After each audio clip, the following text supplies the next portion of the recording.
오늘 우리에게 주시는 하나님의 말씀은 골로새서 4장 7절부터 18절까지의 말씀입니다. 내 모든 사정은 두기고가 여러분에게 알려드릴 것입니다. 그는 주님 안에서 사랑하는 형제요, 신실한 일꾼이요, 함께 종된 사람입니다. 내가 그를 여러분에게 보내는 것은 여러분이 우리의 사정을 알고 마음의 위로를 받게 하려는 것입니다. 그리고 사랑받는 신실한 형제인 오네시모도 같이 보냅니다. 그는 여러분의 동향인입니다. 그들이 이곳 사정을 모두 여러분에게 알려드릴 것입니다. 나와 함께 갇혀있는 아리스다고와 바나바의 사촌인 마가가 여러분에게 문안합니다. 마가가 여러분에게 가거든 잘 영접하라는 지시를 여러분이 이미 받았을 줄 압니다. 유스도라는 예수도 문안합니다. 할례받은 사람들로서는 이들만이 하나님의 나라를 위하여 일하는 나의 동역자들이요, 나에게 위로가 되어준 사람들입니다.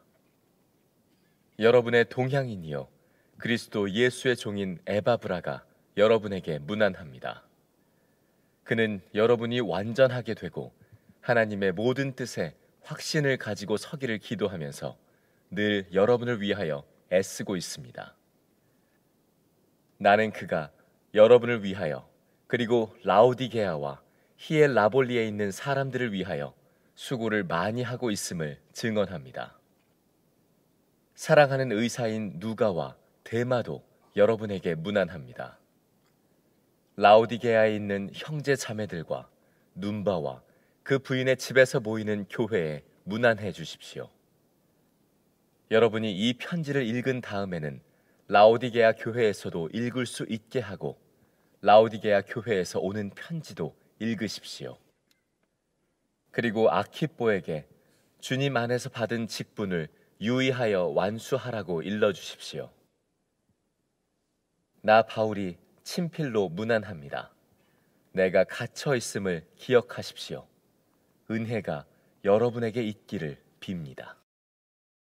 자, 이제 골로새서의 마지막 설교가 되겠습니다. 오늘 이 말씀을 통해서 여러분의 하나님의 나라를 바라보는 눈이 활짝 열려지게 되기를 축복합니다. 이 골로새서 마지막 부분은 사도 바울이 자기와 함께 동역하며 감옥에까지 같이 갇혀 있었던 이들을 한 사람 한 사람씩 소개하는 정말 마지막 인사와 같은 부분입니다. 그런데 이 말씀을 준비하면서 사도 바울이 한 사람 한 사람 이름을 거명한 이들이 얼마나 소중한 분들인지 저는 정말 말할 수 없는 은혜를 받았습니다. 골로새서의 마지막 결론이고 가장 강력한 메시지라는 것을 깨달았습니다.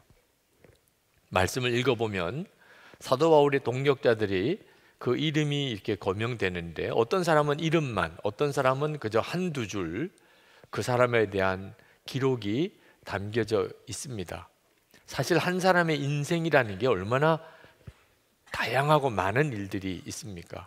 저 책을 써도 몇 권을 써도 될 만큼 우리 인생이 다 그렇게 복잡한데 성경은 한두 줄로 그 사람의 인생을 딱 정리해 두고 있습니다. 하나님께서 저에게 이것 자체가 메시지라고 깨우쳐 주셨습니다.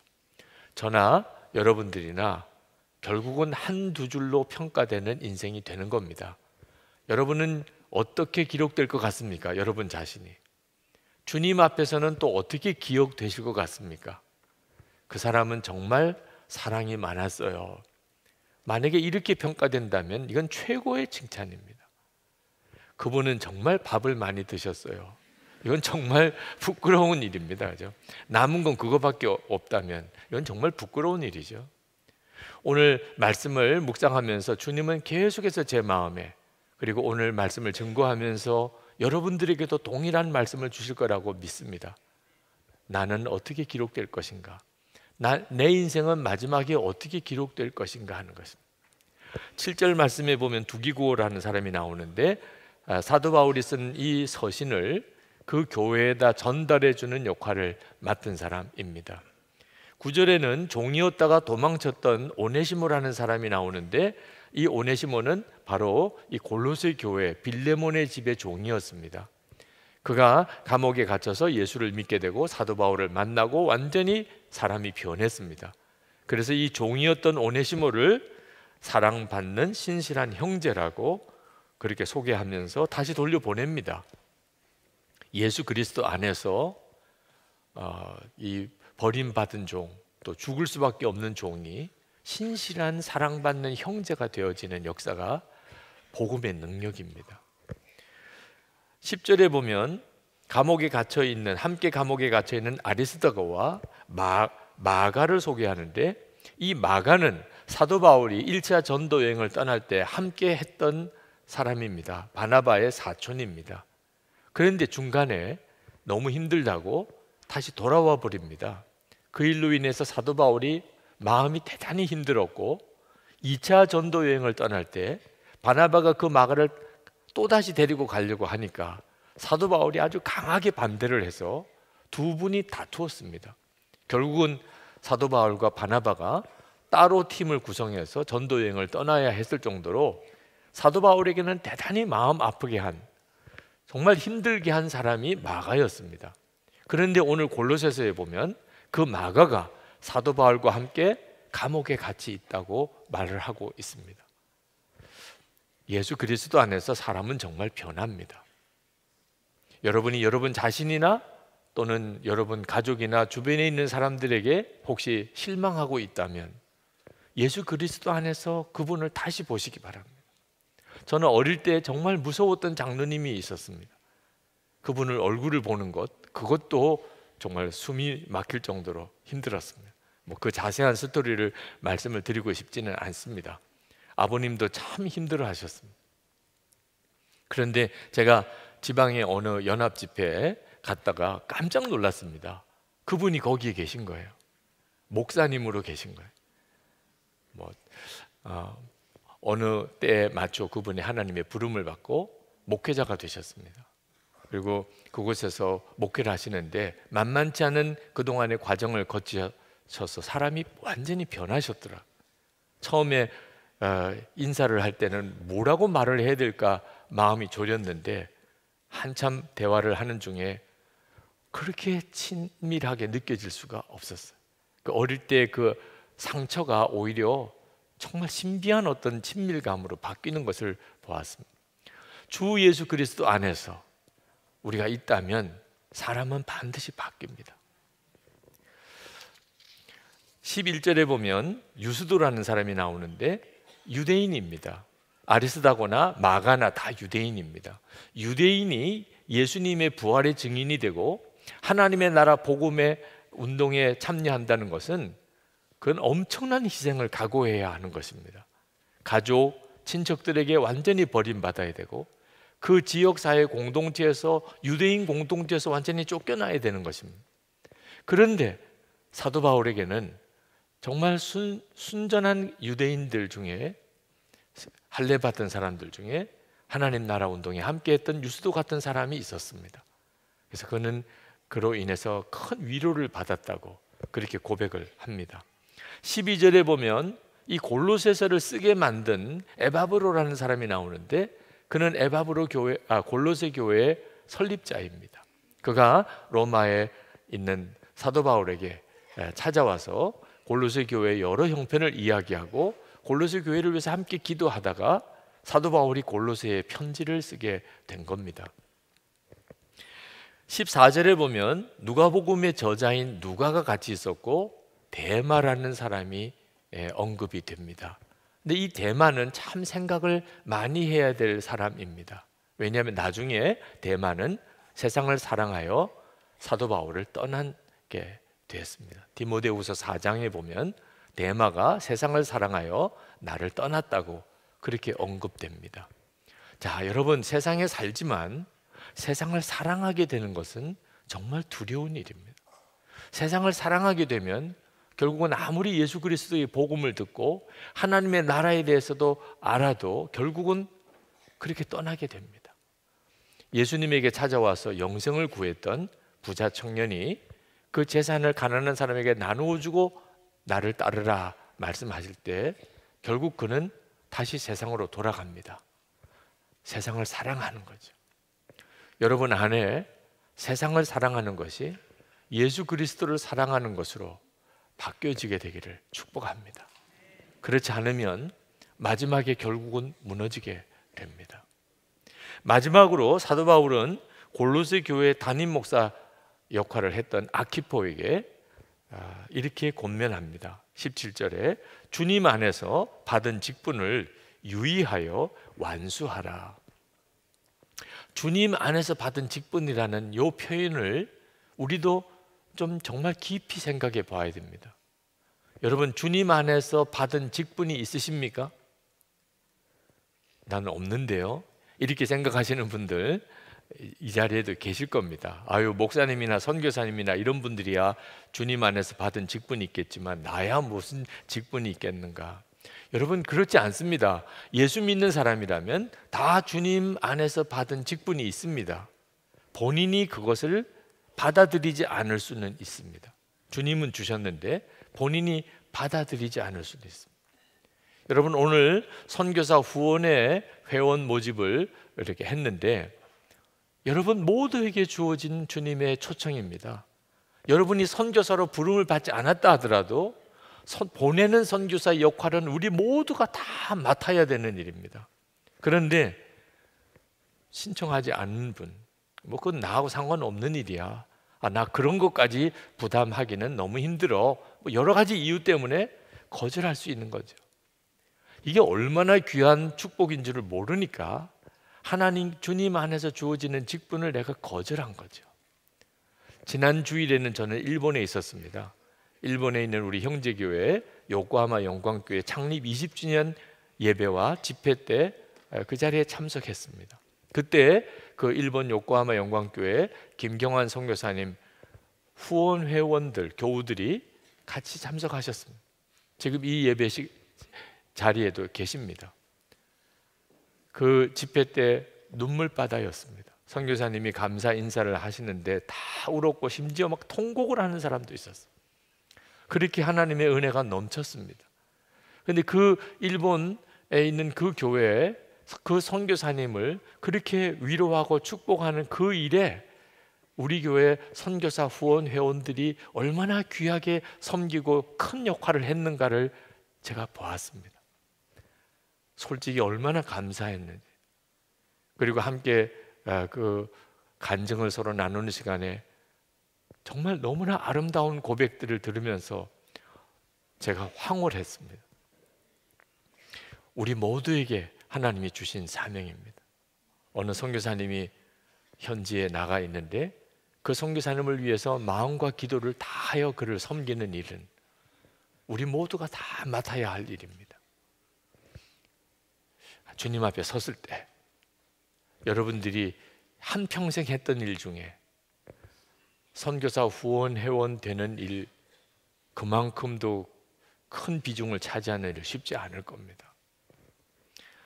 교인들 중에는 그런 분이 있으십니다. 목사님, 제가 예수 믿기 전에는 친구도 많았고 함께 마음을 나눌 사람도 많았는데 내가 예수 믿고 난 다음에 교회 안에서 마음을 나눌 사람이 없어요. 그런 분들이 많습니다. 충분히 그 마음을 이해할 만합니다.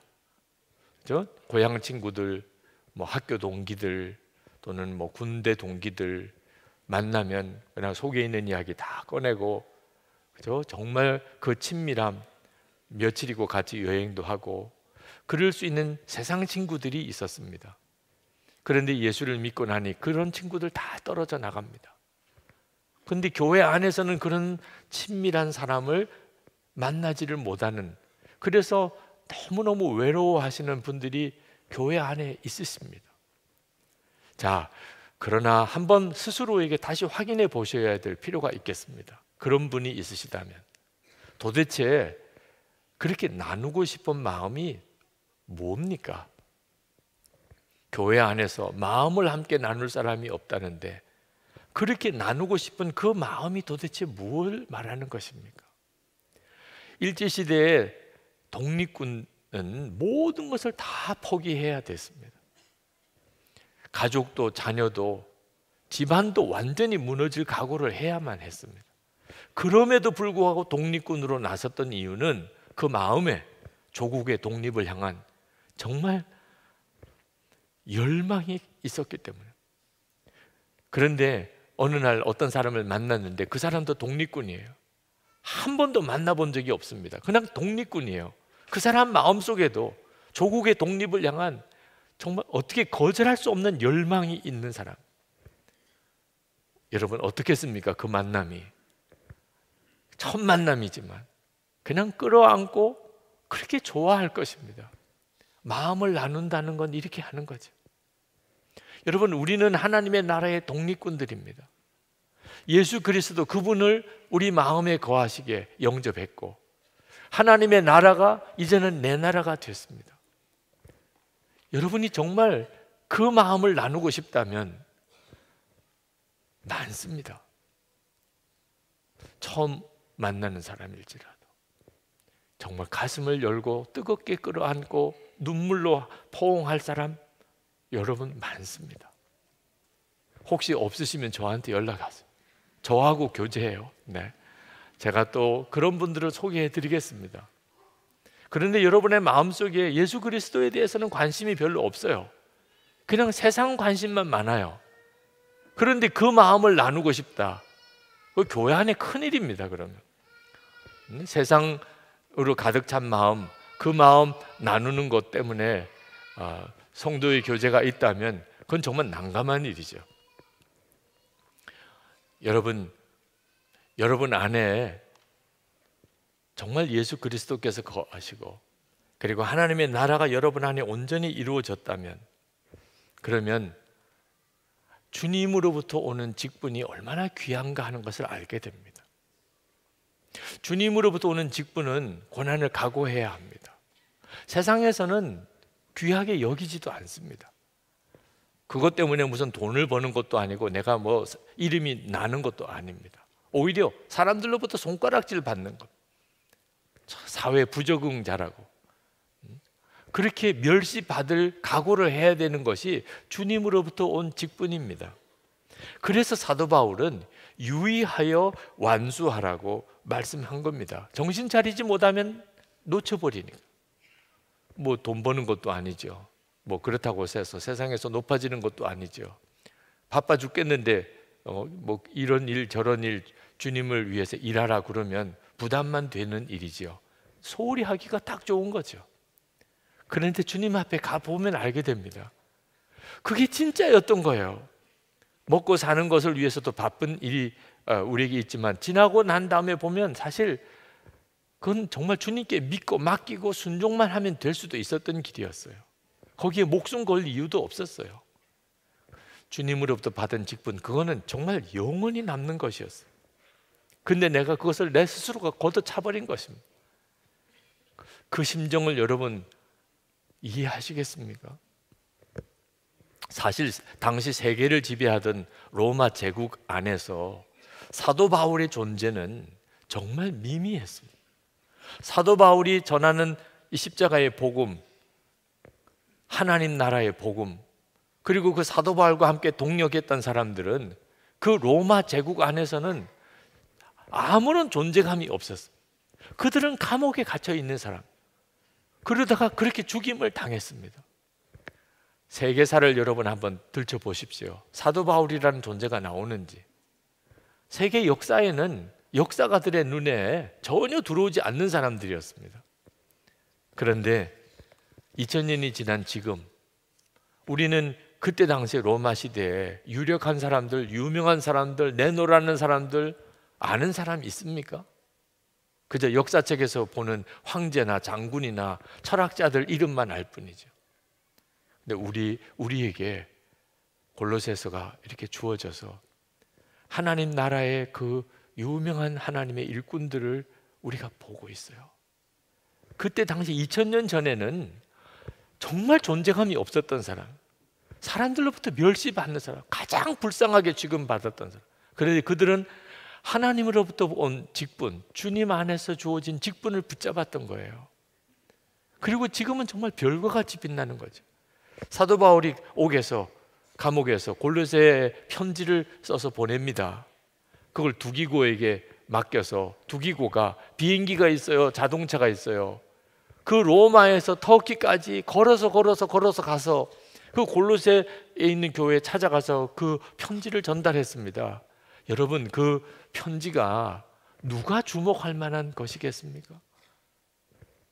그 편지를 받은 골로새 교인들은 또 몇 명이나 있었겠습니까?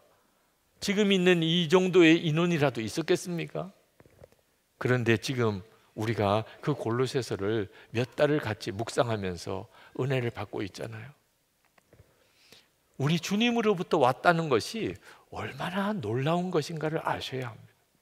저는 이 골로새서 마지막 부분을 읽으면서 그 지난 주간 일본의 선교사 후원 회원들 이름이 이렇게 연상이 돼요. 그 일본 선교사 후원에 그분들의 이름이 무슨 TV에 나왔습니까? 신문에 나왔습니까? 근데 하나님의 나라의 기록에는 아마 요즘 세상에서 일어나는 뉴스는 다 사실 의미가 없고 그분들의 이름이 하나님의 나라에서는 가장 존귀하게 이름이 기록되었을 것입니다. 저는 여러분들에게 이제 다 그만두고 신학교 가라는 뜻으로 이 말씀을 드리는 게 아닙니다. 주님의 그런 부름이 있다면 가야 되겠지만 여러분의 가정, 여러분이 살고 있는 동네, 여러분이 다니고 있는 직장이 하나님이 여러분에게 주신 사명지인 것을 깨닫게 되는 것이 제가 소원하는 것입니다. 여러분 자신을 위해서, 여러분의 만족을 위해서, 여러분의 기뻐함을 위해서 존재하는 것에 대한 생각이 바뀌어서 하나님이 나에게 주신 사명지다.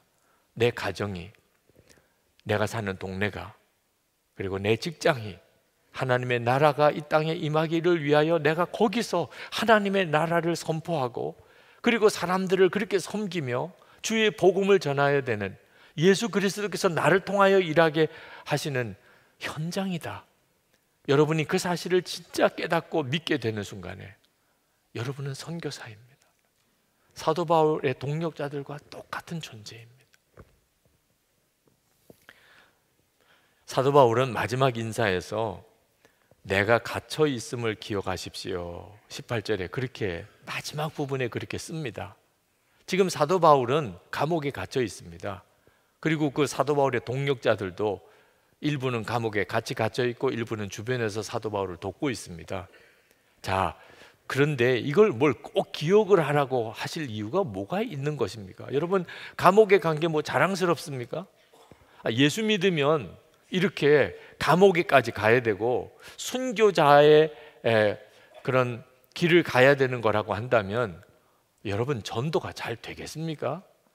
예수 믿으면 뭐 건강해지고 예수 믿으면 부자 되고 예수 믿으면 자녀도 잘 되고 그래도 예수 믿을까 말까 하는데 예수 믿으면 고난당하고 예수 믿으면 감옥 가야 되고 예수 믿으면 순교해야 되고 믿고 싶어도 오히려 거부감이 들 정도이지 않겠습니까?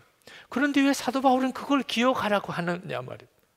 내가 이렇게 갇혀 있는 것을 기억하십시오. 왜 그렇게 말씀하냐는 거예요. 거기에는 까닭이 있습니다. 사도 바울이 어쩔 수 없어서 감옥에 들어가 있는 게 아닙니다. 사도 바울이 정말 그런 고난을 당할 수밖에 없는 운명이기 때문에 그런 어려움을 겪고 있는 게 아니라 그 말입니다. 사도 바울은 얼마든지 안 할 수 있었어요. 사도 바울과 함께 했던 동력자들 어쩔 수 없이 사도 바울과 함께 일했던 거 아닙니다. 얼마든지 그들은 나 안 해, 나 더 이상 이렇게 고생 안 해, 나 이제 집에 돌아갈 거야, 나 세상으로 돌아갈 거야, 얼마든지 그렇게 할 수 있었습니다. 누구도 붙잡을 수 없었어요. 마가가 그랬잖아요. 나 집에 돌아갈 거야. 그러고는 전도 여행 가다가 그냥 돌아와 버리고 말았습니다. 나중에 그가 다시 돌이켜서 사도 바울의 동력자가 됐지만 대마 그는 마지막 순간에 사도 바울이 순교하기 직전에 나 이제 더 이상 당신 못 따라다니겠어. 나 이제 당신한테 실망했고 복음이라는 것도 나 믿어지지도 않고 나 이제 세상으로 가겠습니다. 세상으로 돌아가 버렸어요. 누가 말릴 거예요. 그런데 어떻게 끝까지 순교하는 자리까지 사도 바울은 갔으며 그런 사도 바울의 동력자가 도대체 뭐라고 설명을 해야 되느냐 말입니다. 고난보다 순교보다 비교할 수 없이 크고 엄청난 걸 발견했기 때문이 아니겠습니까? 사람이 고난당하고 감옥 가고 순교하는 것, 그것을 뛰어넘을 수 있는 게 뭐가 있겠습니까? 그런데 그게 있으니까 얼마든지 돌아갈 수 있는데, 얼마든지 안 한다고 할 수 있는데, 나 예수 안 믿어 이러면 끝나는 문제인데 어떻게 그렇게 끝까지 갔냐는 거예요. 오히려 마음에 간절히 사모함이었습니다. 여러분도 뭔가 간절히 얻고 싶은 게 있으시지요? 어떤 곳에 가서 어떤 집을 마련하고 싶다, 어떤 차를 사고 싶다, 어떤 학교를 자녀를 들여보내고 싶다, 어떤 직장에 내가 들어가고 싶다. 여러분들도 다 그런 사모하는 게 있으시지요? 사도 바울도 있었어요. 그게 바로 고난당하는 거죠. 하나님의 나라와 그리고 그 마음에 계신 예수 그리스도, 그분을 발견하고 나니까 고난당하는 것이 오히려 축복이었어요. 사도 바울에게 이거는 감사였어요. 여러분, 주님 안에서 맡은 직분은 우리에게 만만치 않은 대가 지불을 요구합니다. 그런데 그건 억지로 못하는 일이에요. 억지로는 도무지 불가능한 일입니다. 그게 기뻐야 할 수 있는 거예요. 정말 기뻐야. 그 고난과 비교할 수 없는 하나님의 나라의 영광과 내 안에 정말 살아계신 예수 그리스도를 아는 자만이 할 수 있는 일이에요. 터키에 아주 유명한 우리 한국 선교사님이 계셨습니다. 김요한 선교사님, 저희 교회도 오셨었죠. 그분은 터키에서 노방전도를 하다가 경찰에 붙들려 가서 심한 고문을 당하고, 그리고는 터키에서 영구 추방을 당한 사람. 그런데 그분의 노방전도로 인해서 터키에서 재판이 벌어졌습니다. 근데 그 재판이 당연히 그 김요한 선교사님은 무슨 아주 심한 처벌을 받게 되거나 심지어 죽게 될 거라고 생각을 했었는데, 대법원에서 터키에서 기독교 복음을 노방전도하는 것은 합법이라, 이런 판결을 끌어냈습니다. 헌법에 그렇게 기록이 되어 있습니다. 이건 대단한 사건이었습니다. 그런데 이 김요한 선교사님이 그렇게 복음을 전하다가 전도하다가 경찰서에 몇 번씩 끌려가고 고문당하고 이런 과정을 그 터키에서 전도를 받았던 터키 교인들이 처음에는 두려워서 같이 참여를 못했다가 나중에 마음이 회개하는 마음으로 전도에 동참을 하게 됩니다. 아니, 저 한국 선교사님도 저렇게 노방전도를 하고 감옥에까지 가는데 우리도 해야 되지 않겠느냐. 아우만이라고 하는 한 대학생이 마음이 뜨거워졌어요. 나도 하겠습니다. 그래서 그도 나가서 노방전도를 했는데 아니나 다를까 경찰에 붙들려 가게 됐습니다. 그런데 경찰에 붙들려 가면서 그 아우만이라고 하는 이 대학생의 마음에 기뻤다는 거예요. 내가 이제 진짜 주님의 제자로 인정을 받는구나. 예수를 믿고 고난을 당하는 자가 되었구나. 그렇게 인정받게 되는 것이 너무 기뻤다는 거예요. 경찰서 지하에 끌려 내려가서 무지막지하게 몽둥이질을 당했습니다.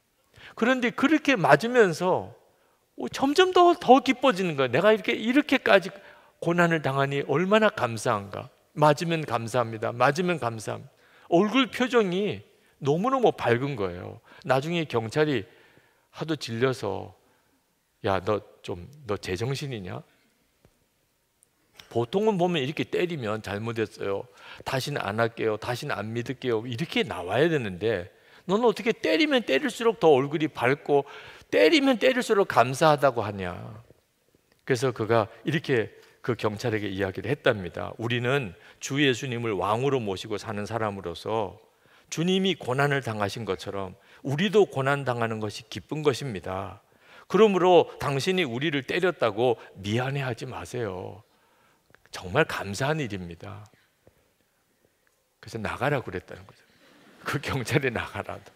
대책이 안 서는 사람. 안디옥에 다시 터키인들 중심으로 그 아우만이라는 그 사람을 중심으로 교회가 섰어요. 골로새서의 마지막 부분에서 사도 바울이 자기와 함께 동역했던 이들을 한 사람 한 사람 소개하는데 이건 황홀한 일입니다. 예수를 믿는다는 게 도대체 뭘 말하는 것인지를 너무나 분명하게 증명해 주고 있는 것입니다. 여러분, 하나님으로부터 여러분 받은 사명 정말 소중합니다. 놓치면 안 됩니다. 지금 하나님이 우리에게 주시는 사명들이 여러분 모두에게 주어지고 있습니다. 여러분이 그것을 귀하게 보지 못하면 다 잃어버립니다. 나중에 하나님 앞에 갔을 때야 생각납니다. 그때 내게도 그런 기회가 왔었는데. 하나님 나라의 보화를 발견하는 눈이 열리시기를 축복합니다. 진짜를 붙잡으셔야 됩니다. 지금 우리 눈에 중요해 보이는 것이 하나님 앞에 갔을 때는 아무것도 아닌 것이 많습니다. 지금은 정말 하찮아 보이는 것이 하나님 앞에 갔을 때는 좀 보배 같은 일들이 너무나 많습니다. 때를 놓치면 안 됩니다. 어느 청년이 전도를 그렇게 받았는데 전도자에게 늘 그렇게 대답을 했습니다. 나중에 믿을게요. 나중에 나 예수 믿을게요. 지금은 좀 제발 내버려 두세요. 내 이 젊음을 예수에게 청춘을 바치기는 너무 아깝잖아요. 할 일도 많고 아직도 좀 내가 즐길 일도 많습니다. 어느 날 이 청년이 아파서 병원에 입원을 했습니다. 전도자가 그에게 꽃다발을 보냈는데 완전히 시들은 꽃다발을 보냈습니다. 얼마나 화가 났는지. 그래서 막 따졌습니다. 어떻게 이런 꽃다발을 나한테 보낼 수가 있냐? 왜 기분 나쁘셨습니까? 기분 나쁘지요.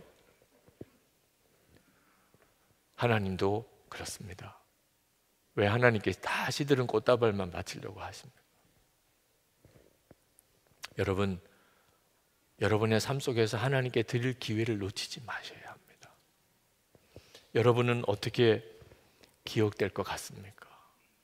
이 땅에 예수를 믿는 이들 중에 잘 믿었다고 하는 이들 중에도 나중에 가서는 그 구원을 잃어버릴 수도 있다고 주님이 말씀하셨습니다.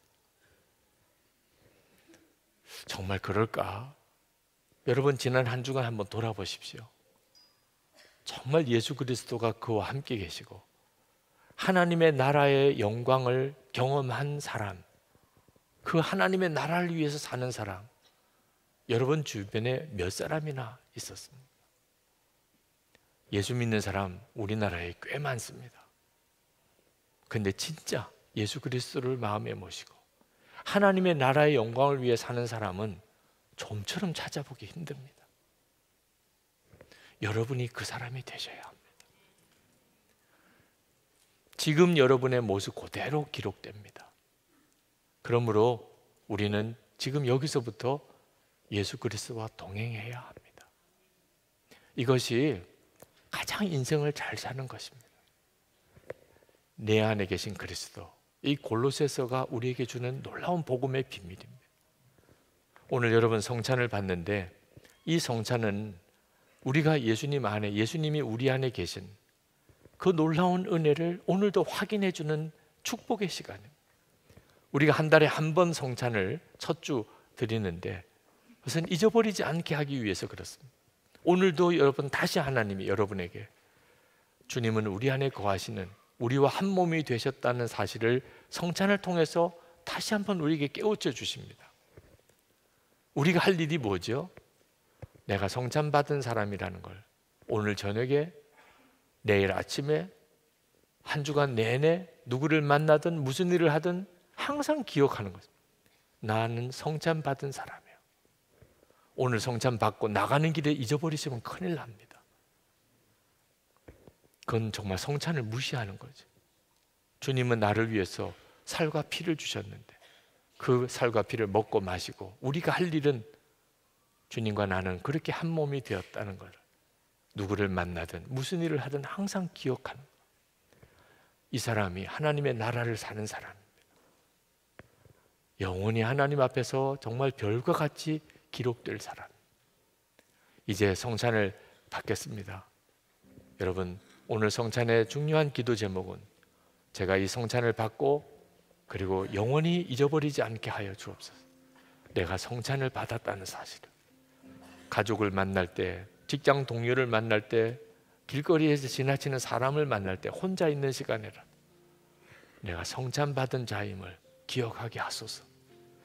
우리 다 같이 통성으로 기도하시고 성찬을 받겠습니다.